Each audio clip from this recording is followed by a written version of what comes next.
months. You wanted to talk about tariffs because there was a lot of conversation with Donald Trump today in tariffs. Here's my thing, Lori, on tariffs.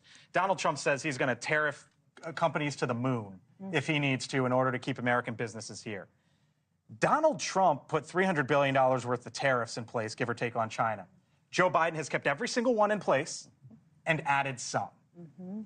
They're the Trump-Biden tariffs, you could say. I want to know what Kamala Harris is going to do on tariffs. Well, since we're talking about what he said today, I'm going to go back to a direct quote when asked by Mickelwaith. He said, $3 trillion worth of imports, and you will add tariffs to every single one of them and push up the cost for all of these people to buy foreign goods. This is just simple mathematics. I've been talking about this on your show for weeks.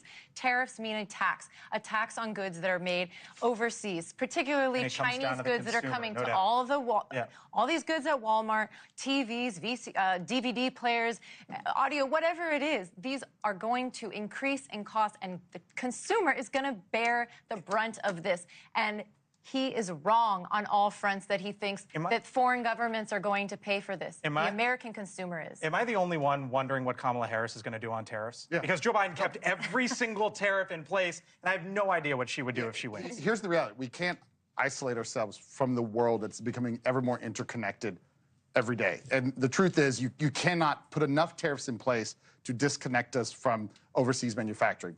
But what my concern is that what Trump, the nonverbal in that exchange, though, was fascinating. In that I think Trump was particularly effective in looking like, I mean, calling the Wall Street Journal dumb, saying y'all been wrong for the last 30 years. I think there's a lot of blue-collar, Rust Belt state voters that would agree with him. Say heck yes? Yes, and I think that's, my concern is, I agree with you, tariffs are taxes on the American people, and I think, you know, if you're anywhere in manufacturing, you've got to be throwing alarm bells up in the air. But his point was, just the threat alone, he's trying to bring businesses back and keep them there, and I think that's smart. I mean, I feel like this is crazy. For somebody who's been in Republican politics her whole life, you guys sound just like Republicans used to. Well, hold on, wait a second. I'm a Republican. I think the policy is wrong. Think tariffs are bad? So here's what I'm saying, is like our party's changed.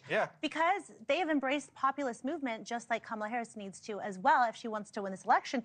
And listen, when Trump was in office, the AFL-CIO supported what he did on tariffs. Why do you think amongst the Teamsters, 65% of their membership was supporting Trump in this election? You guys, he is genius. This is when being a reality TV star really works to your advantage. And micro-targeting, which we termed under Matthew Dowd in Bush 04, we talked about micro-targeting audiences. He is not speaking to the Chicago economics, whatever people. He's talking to the blue wall voters that he needs to win. All right.